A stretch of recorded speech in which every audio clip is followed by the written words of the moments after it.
I knew something was off the day Brennan called my work quaint during stand-up, and then spent the rest of the meeting bragging about Kubernetes like it was his idea of foreplay. My name's Sarah, and for the last 4 years, I've been the duct tape holding Gridware together. I wrote the failover script that saved us during the Q3 blackout. I'm the reason our backend still talks to the payment processor without curling up and dying every 2 hours. And yet, I've spent most of my mornings nodding through Slack messages from 20-something cloud visionaries who think uptime is a suggestion and version control is optional. Nobody asks how the API functions across legacy endpoints. Nobody wants to ask, because I'm not shiny. I don't present well. I don't have a Medium post about how I rewrote the monolith in Rust for my dog walking startup. I just fix things, quietly, which means I'm invisible, until something breaks. But I'm not stupid. I've known since year 2 that Gridware was never going to promote me, never going to give me equity that mattered. They'd rather bring in another polo-shirted messiah to accelerate vision, while I stayed in the basement scraping performance gains off 2012 architecture like a raccoon in a data center. So yeah, I started building something else. Nights. Weekends, on my own gear in my own name under an LLC I set up before Gridware even existed. It started as an exercise in technical stubbornness. What would infrastructure look like if I wasn't forced to compromise every step? The answer turned into something terrifyingly elegant, a self-healing infrastructure API that actually did what Brennan's buzzwords promised. No more patchwork queues duct taped together with vendor SDKs. No more begging for DevOps bandwidth or pretending our cron job wasn't a single-threaded nightmare. Just low overhead, resilient, modular back-end architecture, running circles around Gridware's core. Funny thing is, I never meant for anyone to notice. I kept it unlisted on GitHub, tied to a private repo through my LLC. I wasn't recruiting. I wasn't pitching. I just wanted to build something that didn't insult my intelligence. But of course, Brennan found it. And like a raccoon with a Rolex, he couldn't resist trying to claim it. Before we go any further, if you're watching this and you've ever been the invisible one, the person they depend on but never promote, do me a favor. Hit that like button and subscribe. 97% of you listen without subscribing, and honestly, it means the world to the team behind these stories when you support us. All right, back to hell. Brennan stumbled on the API about a month after his first Synergy Summit, when his AWS sandbox lit up with latency spikes he couldn't explain. Instead of fixing it, he decided to look for shortcuts. Found my repo, skimmed the readme, and suddenly he's pitching it to leadership like it was his idea. He swaggered into all hands like Tony Stark in a startup hoodie, calling it Gridware Core, our future, our platform, our ticket to hyperscale. I just sat there, watching, not blinking, because I knew something he didn't. I hadn't written a single line of that code on company time, not on company hardware, not under their IP agreement. And when legal sent me a revised contract, just to formalize a few things, I smiled, printed it out, and swapped page 3 with an older version Brennan had never read, one that excluded any and all pre-existing LLCs, signed it with a pen from my first dev job, handed it back without a word. They thought they'd found a gold mine. I was just waiting for them to dig too deep. Brennan arrived with the kind of energy you only get from a TED Talk addiction and 0 real scars. First day, he paraded through the office in a shirt so tight it looked like it had been painted on, clutching a MacBook like it was a holy relic. "We're gonna streamline the back end," he announced, grinning like he'd just invented JSON. "Refactor for scale. Unify the dev lifecycle around velocity and culture-first engineering." I watched 3 senior devs pretend not to vomit. See, Brennan wasn't hired to fix anything. He was hired to look like he was fixing something. Gridware was chasing a $145 million acquisition from a firm that didn't know an endpoint from an elbow, and Brennan had the right buzzwords on LinkedIn to make it seem like we had our act together. Internally, we were duct tape, spaghetti code, and prayer. Externally, thanks to Brennan, we were a cloud-agnostic, event-driven architecture platform with seamless enterprise integrations. He said that sentence out loud once, unironically, in front of people. Meanwhile, actual systems started cracking. The payment sync froze every other Friday. Logs bloated into oblivion. Jenkins collapsed under the weight of its own misery. Brennan's solution? More dashboards, more metrics, more dashboards for the metrics. All while quietly asking me, "Hey, can you just Stabilize this for demo mode? So I did. Not with Gridware's crumbling stack, but with my side project, wrapped cleanly in proxy calls, spun up from my own infra, like a miracle bandage for someone who refused to stop stabbing themselves. He never asked how I got it to work, just showed it off like it was his new toy. Then, one Monday, I walked into the office and found my GitHub repo pulled up on the main conference screen. My personal repo, LLC tied, clearly labeled. The README still had a footer that said, created by Sarah Monroe, Monroe Systems LLC. But Brennan? He just clapped his hands together and said, this, folks, is what happens when we unlock our team's hidden potential. He didn't look at me when he said it, just kept talking.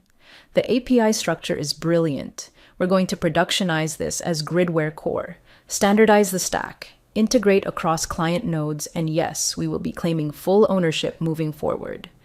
That was the moment the air changed. I felt it in my ribs. Later that afternoon, he swung by my desk, wearing that smug little startup grin like he'd just eaten my lunch and wanted to thank me for the seasoning. Hey, he said, lowering his voice. I know it's technically outside repo, but just a heads up. Anything you build while employed here is, kind of ours. Standard clause. Legal will loop you in with a quick IP alignment doc. Should be painless. I didn't answer. I just blinked at him like he'd told me gravity was optional. Because here's the thing about people like Brennan. They assume silence means surrender, that the quiet ones are too soft to draw lines, that engineers don't lawyer up, that backend is just plumbing, not leverage. But I had filed my LLC 3 years ago. I had time-stamped logs. I had Git history going back to before Gridware hired me. I had receipts. And Brennan? Brennan had just tripped over the live wire with a smile on his face. Brennan called it a technical formality, said it with that patronizing tilt in his voice, like he was doing me a favor by legally stealing my work. We were in a cramped glass meeting room that still smelled like dry erase fumes and startup panic. He leaned back in his ergonomic throne, one leg crossed over the other, and dropped a folder on the table like it was a goddamn invitation to the Met Gala. Legal just needs this on file, he said. Standard IP clarification. So we can move forward without any ambiguity. I opened the folder. The front page was boilerplate nonsense, headers in all caps, section numbers like landmines, and enough vague language to choke a patent troll. But then I saw the meat of it, a clause they'd slipped in under the radar, anything developed during my employment, regardless of time, location, or equipment, belonged to Gridware. It even mentioned retroactive assignment of rights. Retroactive. Like they could reach back in time and slap a Gridware sticker on my childhood finger paintings.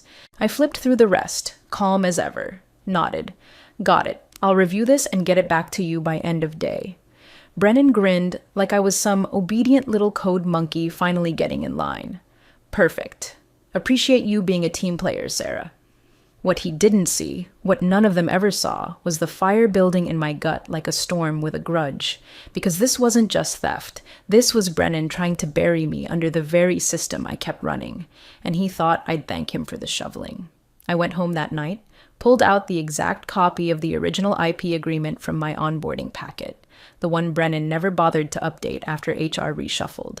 It had a lovely little carve-out in Section 7B that exempted pre-existing entities from Gridware's claim. And since Monroe Systems LLC was incorporated 3 years before I joined, it was as clean as a whistle. Then I went to work. I printed 2 versions, their updated IP claim and the original I had archived. I carefully replaced the updated clause pages with the old ones. Punched the stack neatly, signed at the bottom with the same pen I'd used to endorse my first consulting check under Monroe Systems, slid it into the folder, brought it in next morning. Here you go, I said, handing it back to Brennan. He didn't even open it. Just tossed it to legal and went back to whiteboarding an architecture diagram so riddled with buzzwords it could have doubled as a startup word search. Now, technically, I had signed their document, but the pages he never read, the ones that mattered, protected me. Explicitly, legally, strategically, and every line of my side project code remained the exclusive property of Monroe Systems LLC. Brennan, of course, didn't notice a damn thing. He was too busy parading my infrastructure as the backbone of Gridware's future. He called it Sarah's pivot layer during the next leadership call, like naming it after me would make me forget I hadn't handed it over. He didn't know I had alerts built into the system, deep ones. If any external server tried to recompile or clone the API without verified credentials, it would auto-revoke access and ping me with a kill switch warning. And it sat there, silent, watching, waiting. I drank my coffee. I did my job. I smiled when Brennan asked if I could productionize the deployment pipeline. Sure, Brennan, let me just hook up the explosives you think you're driving.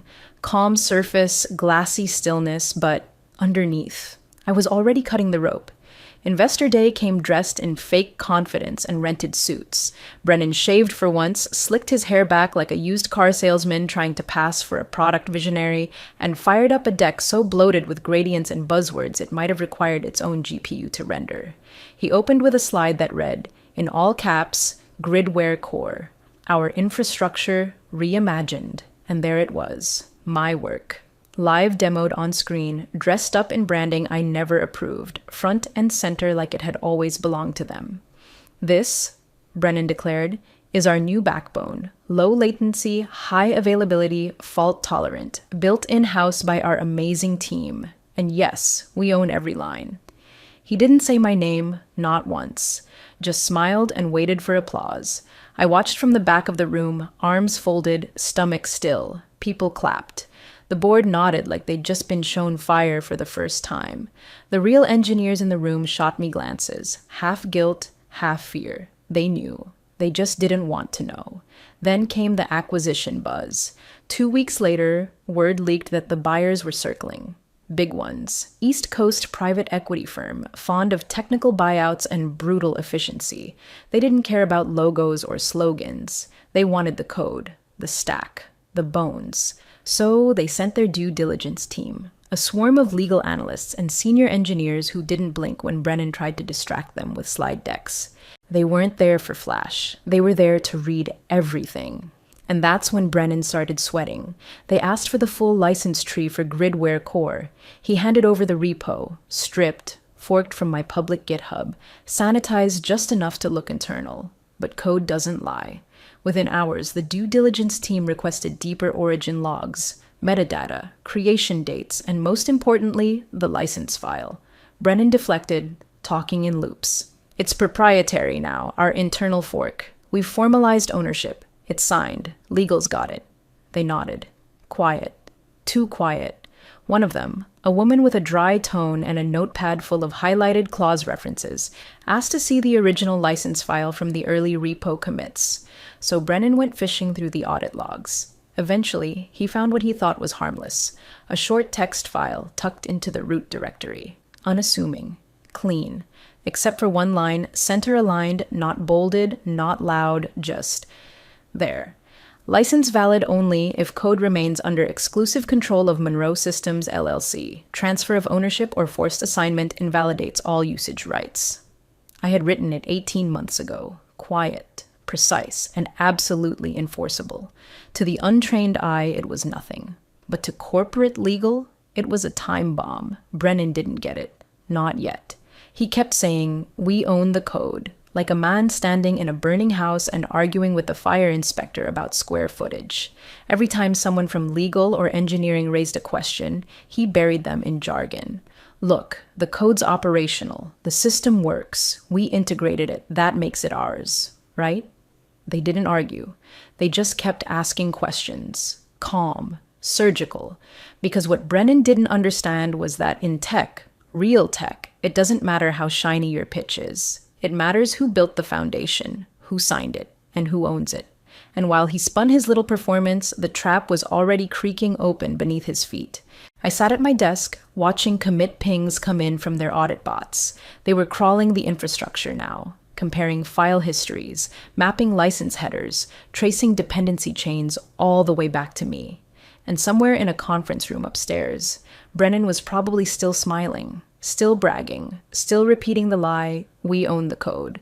They asked for documentation on Tuesday. Not suggestions, not a pitch, not another over-designed PDF deck filled with Brennan's buzzword salad and infographics designed to confuse rather than clarify. No, this was a formal, precise, no room for bullshit request from the buyer's legal team. a single-line email sent to our general counsel at 6:02 a.m. EST. Please provide full provenance, license chain, and IP documentation for all production-facing infrastructure code, including Gridware Core, effective from date of first internal usage. Brennan saw it and smirked like it was homework someone else would finish. Just send them the package, he told legal. The one we prepped last week. It's clean. It wasn't. I knew that, because I'd seen it. 4 pages of half-truths and assumption-stacked timelines that ignored every single piece of verifiable creation data. They listed Gridware Core's first commit as 6 months ago, pretended it was born from internal tooling, omitted any reference to Monroe Systems LLC. They were hoping no one would ask questions. But the buyer's counsel did what Brennan never could. They read. They read the commit hashes. They read the metadata buried in the Git tree. They read the time-stamped licensing file that Brennan had overlooked, the one preserved through every fork, because he was too arrogant to scrub history before pushing the code live. They found my clause, not the one Brennan waved around in his fake documentation, the real one. The clause in the original license file, dated, signed, and still active, license is irrevocable unless ownership of code is forcibly assigned, or controlling interest of Monroe Systems LLC is transferred or absorbed by another entity.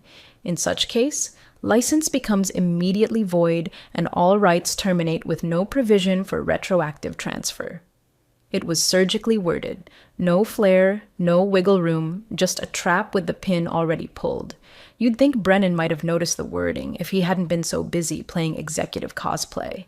You'd think legal would have cross-checked the repo logs. But no one in the building had the nerve to tell Brennan he didn't understand what he was talking about. So they filed the internal claim anyway. A week before the meeting, moved the API code into Gridware's production umbrella, changed ownership flags in the repo, and sent an email to counsel declaring that Gridware now held exclusive control of the infrastructure. That email was the bullet. Because as soon as that happened, the kill switch clause was triggered. My system registered the violation the moment their server fingerprint changed. I got a ping on my phone at 2:13 a.m., one quiet line of text. Monroe Systems. Licensing status. Invalidated. Ownership conflict detected. API access revoked. They'd pulled the trigger without realizing they were pointing the gun at themselves. 17 minutes later, the API shut down.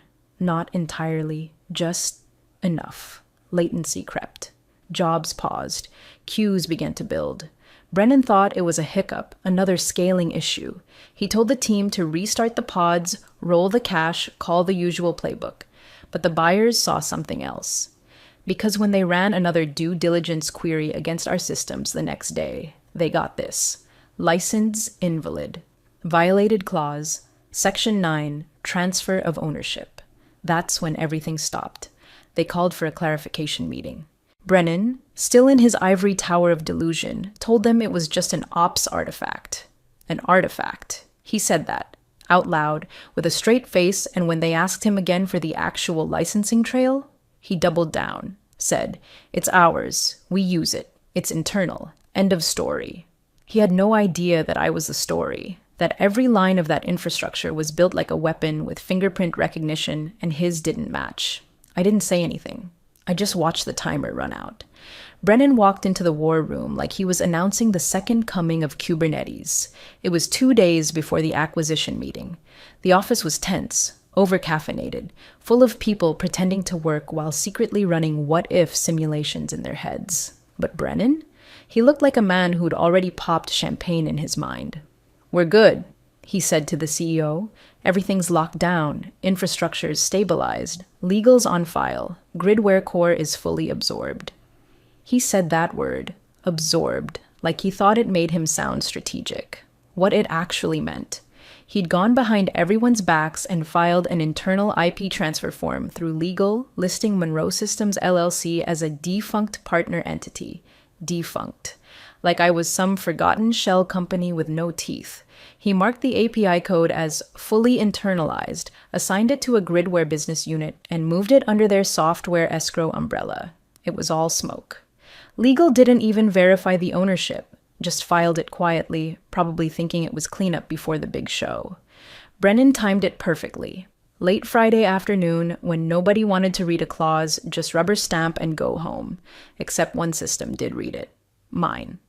At 6:07 p.m., my monitoring daemon detected a change in the ownership signature. It wasn't flashy, just a metadata drift, a shift in the registration fingerprint tied to the production keys. But that's all it needed. The kill switch clause in the license didn't care about intent. It cared about change. And the moment that internal transfer filed through Gridware's system, trigger condition met, license invalidated. The API, a distributed lattice of self-healing calls and modular endpoints, went into passive shutdown. Not an explosion, just a soft sigh. Jobs froze, retry queues clogged. Uptime dipped from 4 nines to a number so low it might have qualified for government assistance. For 17 minutes, the infrastructure stopped trusting its own heartbeat. Then it locked the doors. Gridware Core, the shiny prize Brennan had been waving at investors like it was his ticket to legacy, now sat cold and unresponsive. Load balancers screamed. CI/CD pipelines failed their own tests. The fallback logic rerouted traffic to older systems that hadn't been touched in a year. Brennan barked at ops, demanding restarts, patches, cache clears. Nothing worked. That's when my phone buzzed.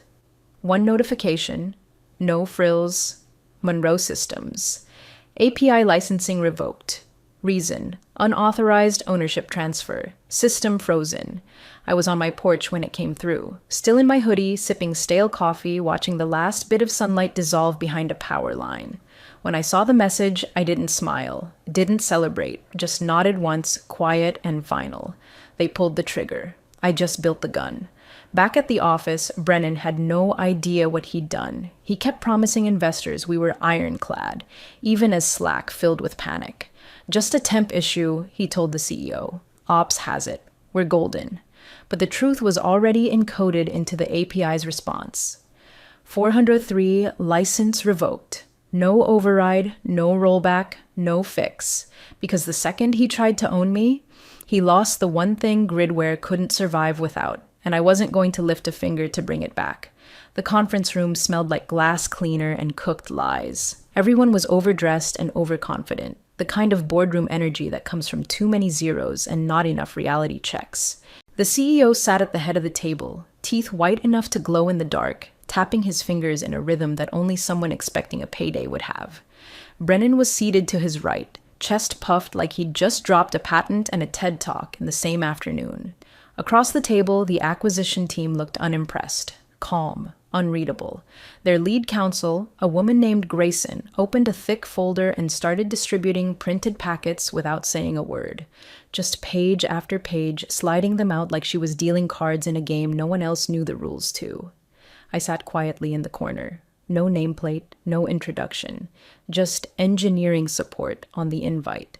No one noticed me. They never do until it's too late. The CEO cleared his throat, smiling like a man already spending his phantom millions. So, as outlined in our prior discussion, Gridware Core forms the backbone of our infrastructure modernization. It's been built entirely in-house over the past 8 months, and Grayson held up a finger. Not rude, just enough to freeze him mid-sentence. She turned the next page. One sheet, single screenshot, black text, white background. License status invalidated. Reason, IP claim violation. Clause 9, unauthorized ownership transfer. Beneath that, a timestamp from 2 days ago, the exact moment Brennan filed the transfer. The silence that followed hit harder than a data breach. The CEO leaned forward slowly, squinting at the page like he was seeing English for the first time.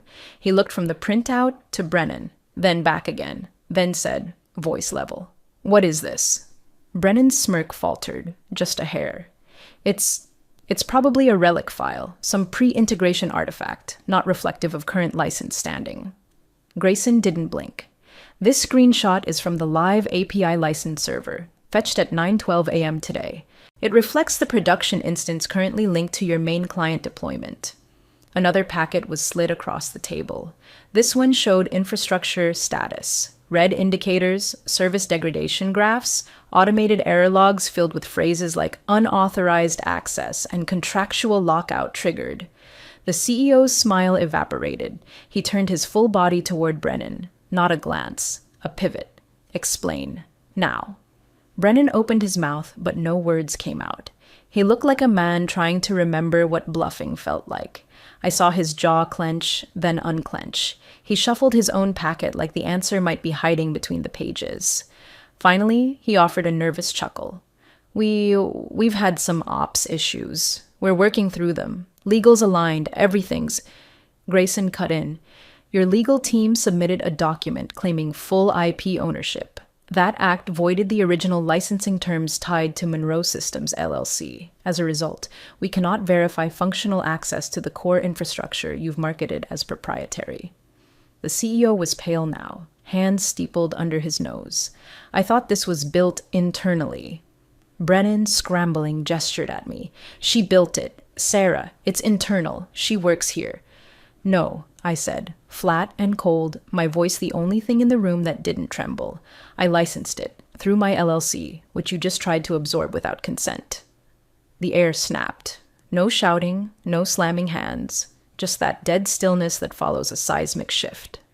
Grayson leaned back. Unless you can prove clean ownership, and unless the API is restored with full functionality, we're halting proceedings.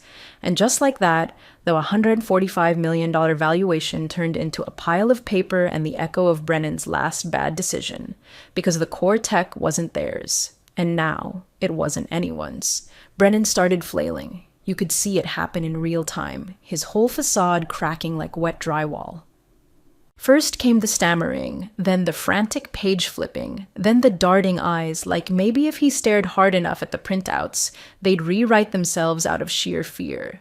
Legal was already 2 steps behind, whispering to each other like a backline of malfunctioning code. Nobody wanted to touch the fire, but everyone could feel the heat.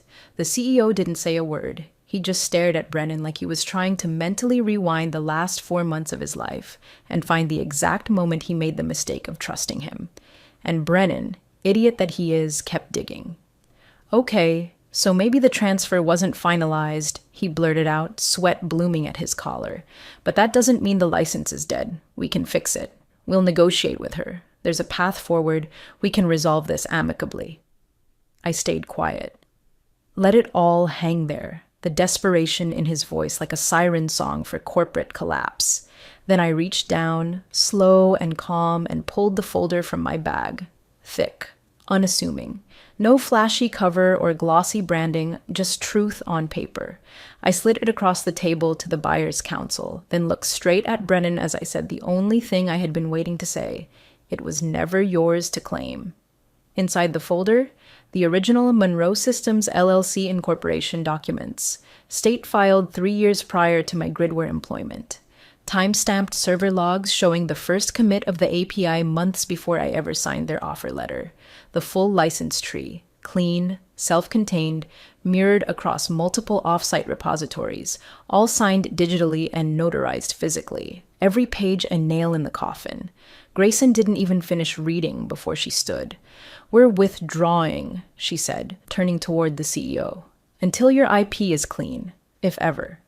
There was no room for negotiation in her tone, just finality, and the kind of precision that only comes from someone who's already moved on to the next deal in their head. The CEO opened his mouth like he wanted to argue, closed it, then opened it again, but nothing came out. His eyes drifted from Grayson to me, then finally landed on Brennan. You're done, he said, voice like ice cracking over water.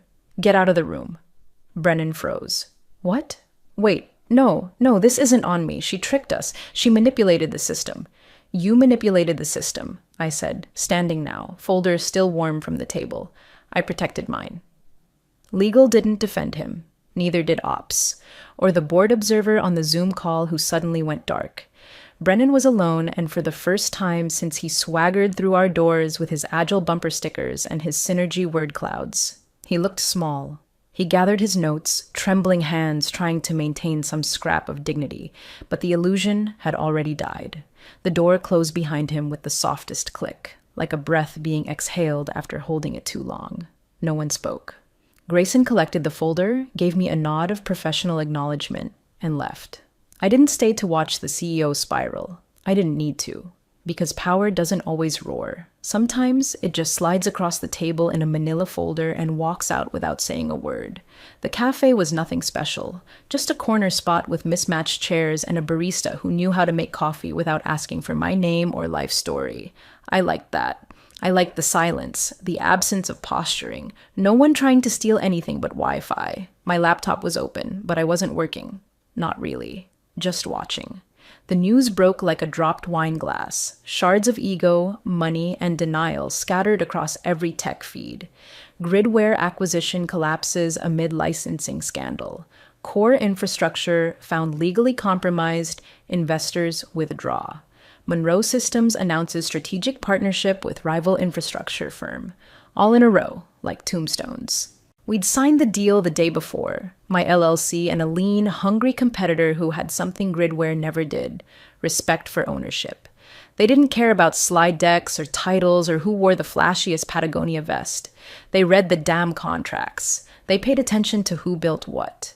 And when I showed them the system, the real system, they didn't ask to own it. They asked to partner. We kept it clean this time, cleaner than before. Faster, too. I rebuilt the core from scratch. Modular, elegant, version-controlled like a razor. This one wouldn't get tangled in corporate hands. I wrote the license terms myself, tighter than a drum. Across town, Gridware was still trying to spin. They pushed a statement claiming continued innovation and client confidence. Meanwhile, they were gutting teams, slashing burn rate, begging their Series C to stay afloat. Their core product, the one Brennan rebranded with my name and stripped of its soul, was gone. And the funny thing about hollow shells, they echo when they fall. I sipped my coffee. No headlines screamed my name, no think pieces on Medium, just me, a cafe, and a quiet message from a friend still inside. They're calling it a salvage operation now. CFO walked out this morning. Good. I refreshed the feed. Another alert pinged. Their valuation had cratered by 60% in 3 weeks. Clients were fleeing. CTO position, vacant. No one came to me for rescue. Because they knew. They all knew now.